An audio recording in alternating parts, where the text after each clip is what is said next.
Bien-aimés dans les Seigneurs, vous qui nous suivez partout dans le monde entier, shalom. Chers internautes, bonjour ou bonsoir, ça dépend de l'heure à laquelle vous nous suivrez. Et bienvenue encore sur le plateau de cette émission qui est devenue la vôtre, le chrétien et la Bible. Aujourd'hui, nous avons encore le plaisir de recevoir pour vous un homme de Dieu à qui nous demandons de se présenter. Shalom papa. Shalom papa Richard. Je suis très heureux d'être là aujourd'hui. Je dis merci au Seigneur qui nous permet d'être là. Je salue tous les internautes qui nous suivent de partout dans le monde. Moi, je suis Olivier Seth Talaja. Je suis enfant de Dieu d'abord, comme j'aime le dire. Et dans la suite, je viens vers vous aujourd'hui comme prédicateur, mais aussi comme pasteur. Voilà. Merci, merci pasteur. Vous comprenez que nous avons reçu pour vous pasteur Olivier Talaja. Donc nous allons nous entretenir avec lui pendant quelques temps par rapport à notre émission intitulée Les chrétiens et la Bible. Pasteur, les chrétiens et la Bible. Nous avons deux termes qui nous tiquent déjà. Je ne sais pas, d'après vous, qu'entendez-vous par chrétien et qu'entendez-vous par Bible? Alors, par chrétien, je vais commencer par dire que, comme le dit le nom, un chrétien, c'est celui au travers de qui on voit le Christ. Le chrétien, c'est celui qui est à l'image et à la ressemblance du Christ, de par même le nom de chrétien. C'est pour ça qu'on les a appelés des chrétiens, parce qu'en eux, on voyait Christ. Donc chrétien, ça veut dire comme Christ. Et voilà. Comme Christ, donc au travers d'eux, on voit Christ. Donc au travers du chrétien, on doit voir le Christ. Exactement. C'est ça le chrétien. Oui, tout à fait. Merci. De manière basique. Ok. La Bible? La Bible, je dirais que c'est la constitution du royaume de Dieu. De même que toute nation a sa constitution, notre royaume aussi a sa constitution, et cette constitution, c'est la Bible. Tout celui qui est dans le royaume de Dieu doit connaître ou doit avoir sa constitution. La Bible, c'est la constitution du royaume de Dieu. Dans le royaume de Dieu, on voit les chrétiens, les enfants de Dieu. Alors, il y a un constat amer que nous avons fait, selon lequel, je ne sais pas si c'est le même aussi que vous avez aussi fait, vous remarquez peut-être à l'église, il y a des chrétiens qui n'ont pas de Bible. Ils s'amènent à l'église sans Bible. Or, vous venez de dire tout à l'heure que la Bible, c'est la constitution du royaume de Dieu. Par rapport à ça, il y a d'autres qui ont de Bible, qui ne la lisent pas. Il y a d'autres qui ne viennent même pas avec des carnets pour noter ce qui s'est dit à l'église. Tout à fait. Par rapport à tout ça, à ces constats, je ne sais pas, pasteur Olivier, qu'est-ce que vous pouvez dire? Moi, je dirais que c'est anormal, parce que vous ne pouvez pas vivre dans une nation sans connaître les lois qui régissent la nation. Sinon, comment vous vivez dedans? Donc, pour bien vivre la vie chrétienne, il faut connaître la parole de Dieu. Et pour connaître la parole de Dieu, il faut la lire, il faut la méditer, il faut la pratiquer. Et tout chrétien qui néglige la Bible, néglige la parole de Dieu. Et c'est un gros problème, parce que vous ne pourrez pas faire grand-chose si vous ne savez pas qui est celui que vous suivez.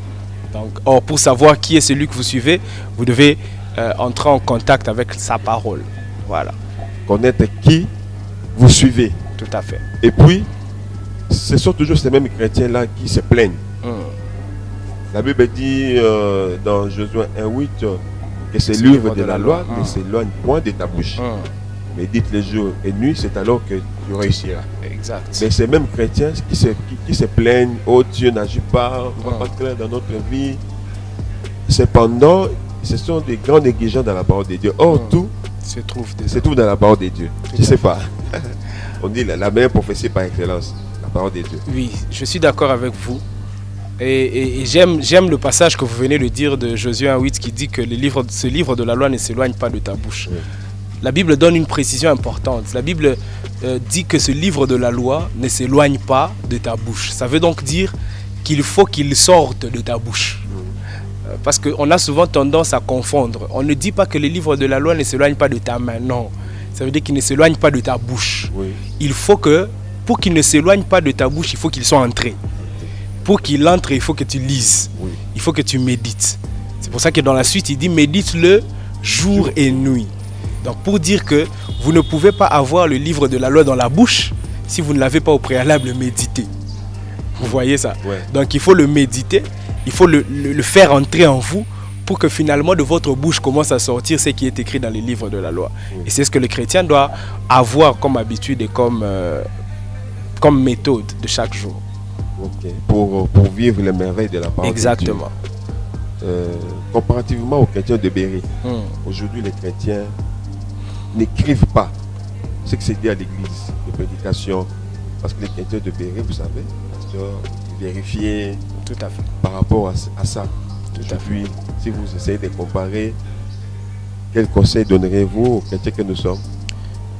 Je dirais aux chrétiens que nous sommes de cultiver une habitude. J'appelle ça l'habitude et l'amour de la lecture. Vous savez, lorsque vous êtes un amoureux de lecture, moi je suis un amoureux de lecture. Je lis beaucoup de livres, que ce soit dans le ministère ou dans le séculier. Je lis beaucoup de livres. Mais il y a une chose que j'ai remarqué, c'est que vous ne pouvez pas être chrétien sans avoir l'amour de la lecture. Vous savez, Papa Richard, je vais peut-être vous surprendre. Est-ce que vous savez que Dieu a une bibliothèque? C'est ce que nous voulons savoir. Dieu a une bibliothèque. Pourquoi votre raison d'être? Dieu a une bibliothèque, Papa Richard. La Bible dit que Dieu a les livres de souvenirs et que Dieu a les livres de vie. Ça veut donc dire que dans le royaume, là où Dieu réside, il y a des livres. Oui. Mais si vous êtes un chrétien et que vous n'aimez pas la lecture, vous n'aimez pas les livres, alors il y a un problème. Parce que le Dieu que l'on suit, que l'on prêche, a une bibliothèque. Il a des livres. Et dans cette bibliothèque, il y a les livres de vie. Il y a les livres de vie, il y a les livres de souvenirs. Oui, il a des livres. Mais maintenant, nous, en tant que chrétiens, comment ne pouvons-nous pas avoir la culture de lire? Or, si on lit, forcément, on devra écrire. Oui. Vous voyez, vous ne pouvez pas lire sans écrire. Toutes les fois que vous lirez, ça vous poussera à écrire certaines choses que vous avez lues. Voilà. Et c'est de cette manière-là que nous, moi personnellement, je pense que l'Église doit ramener les chrétiens à l'amour de la lecture. C'est de l'amour de la lecture. Exactement. Tout ce que vous avez dit là, et tout ce que vous lisez, vous les écrivez. Oui. C'est-à-dire, vous pouvez aussi écrire pour vérifier. Tout à fait. Voir si ce qui a été dit est à sa place ou pas. Tout à fait. Parce que vous ne pouvez pas juger une prédication ou vous ne pouvez pas détecter l'erreur dans une prédication si vous n'avez pas lu au préalable la Bible. Comment vous saurez que c'est une erreur? Voilà. Vous voyez, vous avez besoin de connaître la Bible. Et une fois que vous avez connu, vous avez lu, vous avez médité, vous avez intériorisé la Bible, si vous entendez quelque chose qui sort de la Bible, vous saurez que c'est sorti de la Bible. Vous saurez aussi approcher les prédicateurs pour lui poser peut-être une question. Exactement. Donc, c'est vraiment important, vous qui nous suivez, de lire, d'avoir une bibliothèque. Vraiment, nous venons d'avoir une révélation auprès du pasteur Olivier. De la bibliothèque. Dieu a une bibliothèque. Oui. Et dans cette bibliothèque, il y a les livres de vie, les livres des souvenirs. Yeah. Chrétiens que nous sommes, nous devons aussi avoir notre bibliothèque. Et le tout premier livre, c'est la parole de Dieu, la Bible. Tout à fait. La meilleure prophétie par excellence. Vraiment, je pense que Dieu vous bénisse pour cette révélation. Gloire au Seigneur. Gloire au Seigneur. Ok. Nous sommes en train d'avancer. Est-ce que la parole de Dieu est importante pour nous chrétiens? Oui. J'explique. Oui. La parole de Dieu n'est pas seulement importante, elle est capitale. Ouais. Parce que la Bible dit dans le livre de Jean, chapitre 1er. Au premier verset, la Bible dit, au commencement était la parole, oui. Et la parole était avec Dieu, oui. Et la parole était Dieu. Elle était au commencement avec Dieu. Toutes choses ont été faites par elle, et rien de ce qui a été fait n'a été fait sans elle. Vous pouvez vous arrêter là, Papa Richard. Ok. Ce passage nous donne l'importance de la parole. Oui. Mais dans ce passage, il y a aussi quelque chose de très merveilleux. Oui. C'est que ce passage lie Dieu à sa parole. Oui. La Bible dit au commencement était la parole et la parole était Dieu. Elle était avec lui, mais elle était aussi lui. Oui. Ça veut donc dire que si vous négligez la parole, vous négligez pas seulement la parole, vous négligez Dieu. Vous voyez ça? Oui. Et la Bible continue en disant, tout ce qui a été fait par elle, et rien de ce qui a été fait n'a été fait sans elle. Ça veut dire que dans ce qui a été fait, il y a la parole. Vous voyez ça? Oui. Ce qui a été fait contient la parole. Et ça veut dire que si vous voyez une chose qui existe, si vous vous voyez même vous-même, vous êtes conscient que vous contenez la parole parce que vous avez été fait par elle. Vous voyez ça? Et maintenant, négliger la parole, c'est négliger Dieu. Il est impossible de dire que nous croyons en Dieu sans accorder de l'importance à sa parole, parce que sa parole est liée à lui. Gloire à Dieu, gloire à Dieu. Donc sa parole est liée voilà. à notre Dieu. Donc la parole est vraiment importante. J'aimerais rester sur ce passage de Jean chapitre 1er. Ouais. Pour expliquer aux enfants de Dieu une chose importante. C'est que dans la parole de Dieu, il y a l'action de Dieu. Qu'est-ce que cela veut dire? Cela veut dire que quand Dieu dit par exemple que la lumière soit, c'est une parole que Dieu a prononcée. Et cette parole que Dieu a prononcée n'est pas qu'une parole. Elle contient en elle l'action de faire apparaître la lumière. Cela veut dire que quand Dieu dit tu es béni, cette parole que Dieu a sortie contient en elle la méthode pour apporter la bénédiction dans votre vie. C'est pour ça que la Bible va dire que les paroles de Dieu ne sont pas vaines. Tout ce qu'il dit a de l'effet. Parce que dans ces paroles se trouve l'action. C'est-à-dire les choses que vous voulez que Dieu puisse faire, Dieu les fera en vous donnant une parole. Vous voyez ça? Si vous voulez que Dieu puisse vous rendre riche, Dieu vous donnera une parole qui dit: tant que les cieux et la terre subsisteront, la loi de la semaille et de la moisson subsistera aussi. Dieu vous le dira et Dieu vous montrera aussi qu'il y a des choses que vous n'obtiendrez jamais tant que vous n'aurez pas détecté la parole de Dieu correspondante à ce que vous êtes en train de vivre. Parce que tout ce que vous vivez a une parole de Dieu déjà dite sur cela. Dans notre constitution. Oui, dans la constitution. Vous voyez?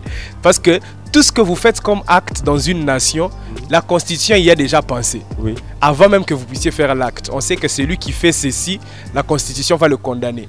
De la même manière aussi dans la Bible, il y a tout ce dont vous avez besoin pour vivre. Et il y a tout ce dont toutes les formes de punition lorsque vous allez à l'encontre de la constitution. Toute forme de punition, toute forme de bénédiction aussi. Tout à fait.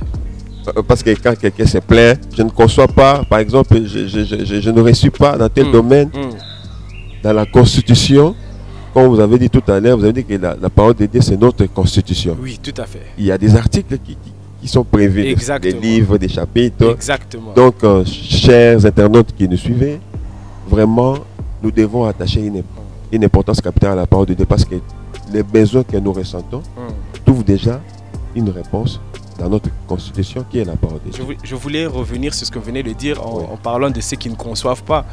La constitution, justement, qui est la parole de Dieu, nous donne quelque chose d'important dans Exode 23, le verset 26.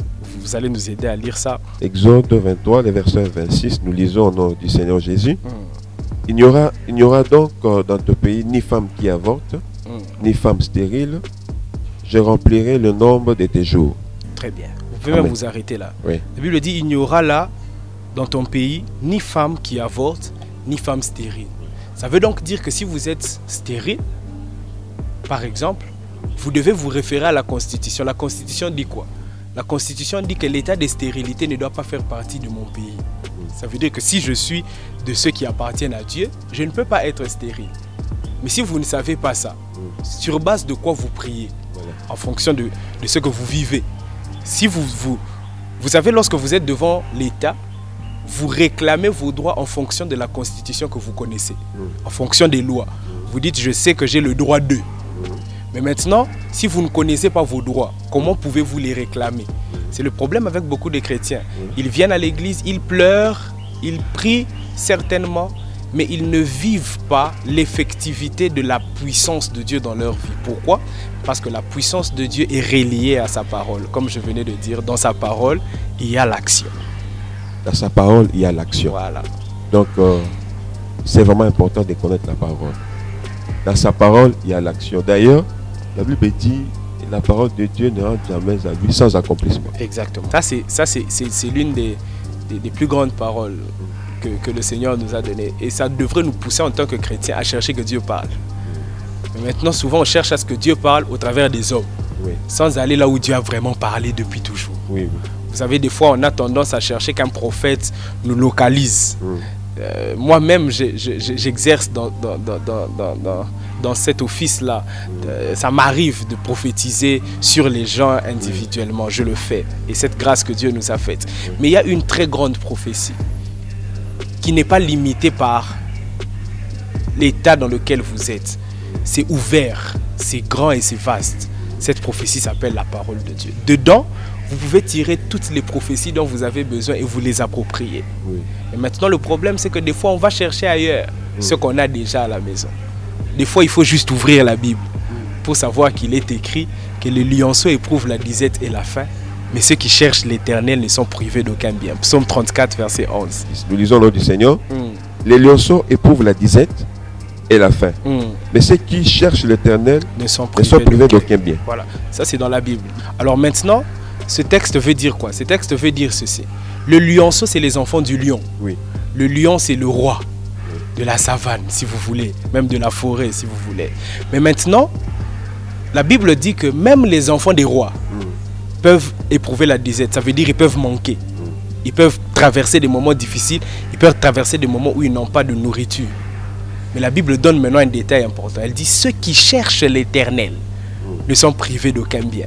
Ça veut donc dire que quand je vais chercher Dieu, que ce soit dans la prière, que ce soit dans mes moments de jeûne, que ce soit dans mes moments de méditation, quand je cherche l'Éternel, je dois chercher l'Éternel avec une parole comme celle-ci, qui me motive et qui me booste. Que en force de chercher, je ne manquerai d'aucun bien. Ce passage veut dire que même les enfants du roi peuvent manquer. Mais ceux qui cherchent l'Éternel ne sont privés d'aucun bien. Imaginez une aussi grande bénédiction.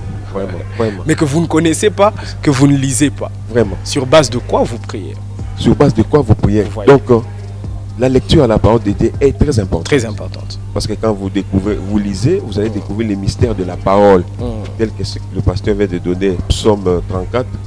Dans d'autres versions, c'est le verset 11. Mais ici, c'est le verset 10. Tout à fait. En lisant, vous découvrez que quand je cherche, parce que quand on cherche aussi, c'est en persévérant. Exactement. On cherche. Exactement. Mais on est sûr que la parole est en train de nous soutenir. Tout à fait. Donc, bien aimé dans le Seigneur, c'est vraiment important d'aimer la parole, de faire de la parole notre ami. La parole, c'est Dieu. Tout à fait. Donc, même en priant, quand vous avez la parole, ça va soutenir votre prière. Vous savez que non, aujourd'hui, c'est moi ici. Je marche avec le verset qui est dans Psaume 34, verset 10. Très bien. Tout à fait. Vraiment, parce que Dieu vous bénisse. Qu'il vous bénisse autant. Qu'il vous bénisse vraiment. Nous allons lentement et sûrement. Mais nous mettons d'abord une petite pause. Avant de revenir à notre sujet pour chuter.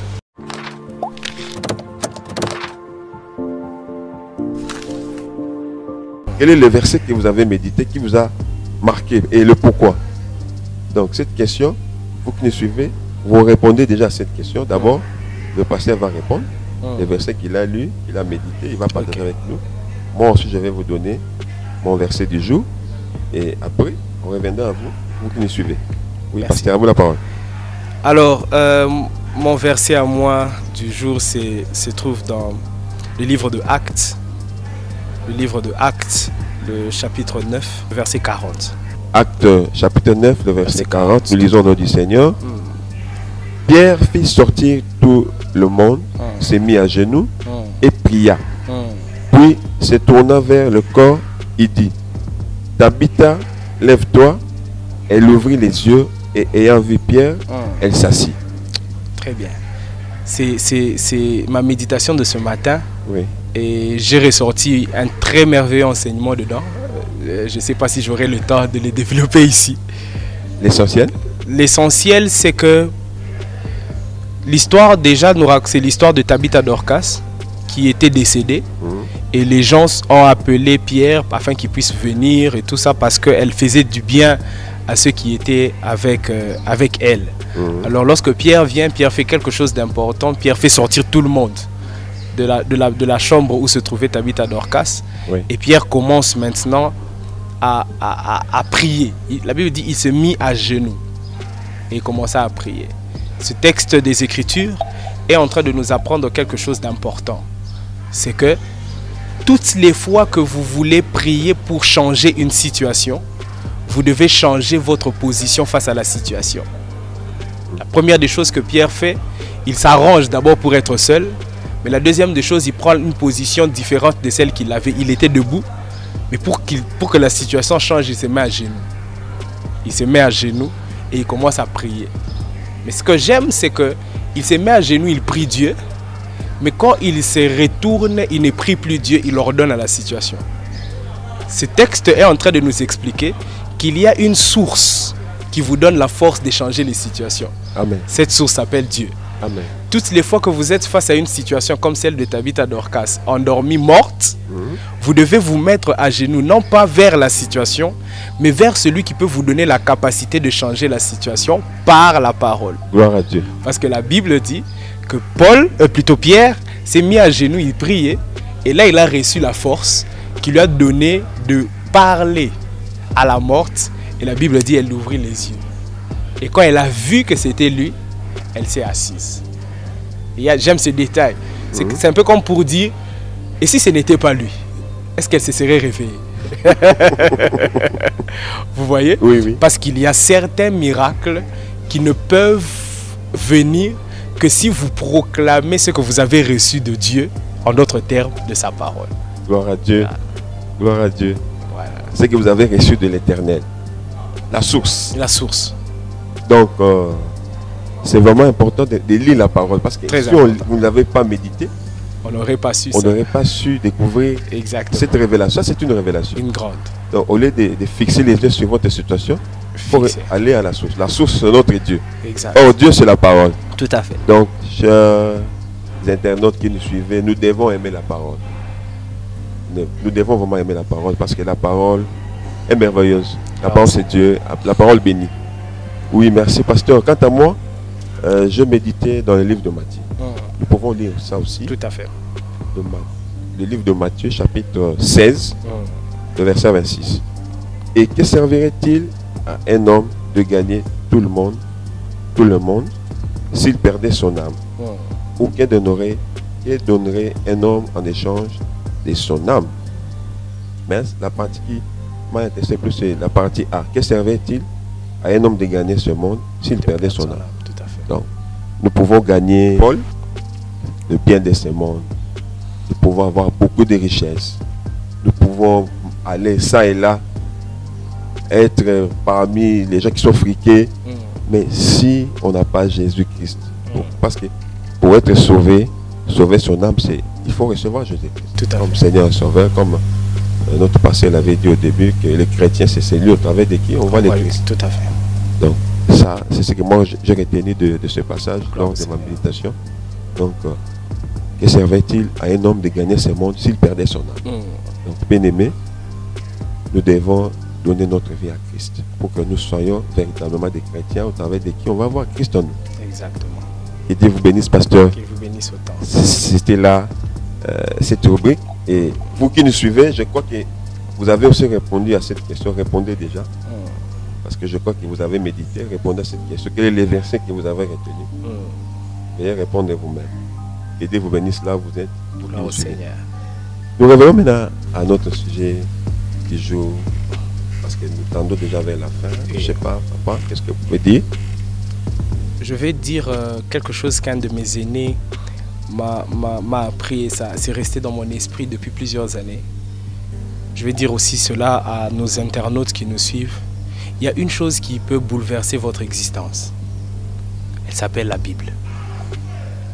La Bible, B-I-B-L-E, comme étant la base d'instruction bouleversant l'existence. La base d'instruction bouleversant l'existence. Wow. B-I-B-L-E. B-I-B-L-E. Voilà. Vous voulez que votre existence soit bouleversée, vous voulez que votre vie soit changée, vous voulez que votre situation change, allez à la base. Elle vous instruira et elle bouleversera votre existence. Gloire à Dieu. Vraiment, vraiment, vraiment. Donc la Bible, c'est notre base. Exact. Base d'instruction bouleversant l'existence. Donc, bien aimé, vous comprenez avec le pasteur qu'il est vraiment d'ordre important d'attacher l'importance à la parole de Dieu, à la Bible. Chrétien, ça c'est une arme pour nous. C'est notre constitution. Nous ne pouvons pas la négliger. Voilà. Avant que nous donnons les tout derniers mots à notre pasteur, il y a quelque chose que nous devons retenir, chers internautes qui nous suivez, parce qu'il s'agit de la Bible. Donc nous aurons l'habitude de parler de la Bible. Vous pouvez retenir ceci. La Bible a beaucoup de livres. Mais les tout premiers livres, c'est les livres de Genèse. Les livres de Genèse, c'est un livre, c'est les tout premiers livres de la Bible, sur 66 livres. Ce livre parle de la création. Il fait partie de 5 livres de Moïse, qu'on appelle les Pentateuques. Le livre de Genèse a 50 chapitres. Question, vous allez répondre à cette question. Donnez-nous les plus courts et les plus longs chapitres du livre de Genèse. Ça, c'est à retenir. Donc, au fur et à mesure que nous avancerons, nous aurons à survoler pour que vous connaissiez la Bible. Parce que c'est ça notre souhait, que nous puissions connaître la Bible, faire la Bible notre ami. Mais pasteur, nous revenons à vous pour chuter. Ok. Je donnerai un conseil à tout celui qui veut commencer ou qui veut se lancer dans cette aventure qui bouleverse l'existence que nous appelons la Bible. Je conseille souvent à ceux qui veulent commencer la méditation de commencer par les évangiles. Allez dans le Nouveau Testament, commencez par les évangiles, vous lisez Matthieu, Marc, Luc, Jean. Ce sont là les évangiles, les 4. Lorsque vous lisez les évangiles, vous avez plus ou moins, vous êtes déjà à la rencontre de l'histoire la plus grande de l'humanité. C'est l'histoire de Dieu qui est venu sur la terre pour sauver l'homme. Et une fois que vous avez intériorisé cette histoire, vous pouvez comprendre toutes les autres histoires de la Bible très facilement.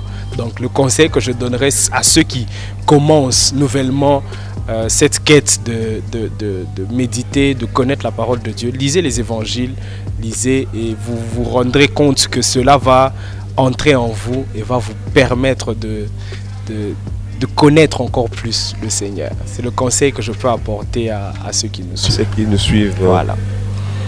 Donc, de commencer à lire la parole de Dieu à partir des évangiles. Oui. 4 évangiles. Et puis, par la suite, ça va donner la compréhension de tout le reste. Ben, le pasteur n'a pas dit de laisser d'autres. Non. Je n'ai jamais dit ça. J'ai dit commencer. Vous comprendrez mieux l'Ancien Testament si vous avez compris ce qui se passe là-bas. Dans les évangiles. Exact. Okay. Gloire à Dieu. Vraiment, nous sommes déjà à la fin, je crois. C'est ce que le pasteur avait prévu pour aujourd'hui. Vous n'avez pas oublié quelque chose, maman? Non, je crois que j'ai tout dit. Ok, gloire à Dieu. Merci, vous qui nous avez suivis. Que Dieu vous bénisse partout où vous vous retrouvez. Amen. Donc, restez toujours branchés sur notre chaîne YouTube SCG TV. Aimez, abonnez-vous. Je crois que Dieu vous fera du bien au travers de cette émission, le chrétien et la Bible. Nous disons aussi merci à l'équipe technique qui nous a accompagnés. Nous voyons les cordons Glody. Derrière la caméra, il y a Mardoché Moutamba, il y a Patrick, il y a Gaël, il y a Isaac. Nous saluons tous ceux qui nous ont suivis. Que Dieu vous bénisse. Et à la prochaine dans le nouveau numéro. Merci, pasteur. Merci beaucoup, Papa Richard. Que Dieu vous bénisse.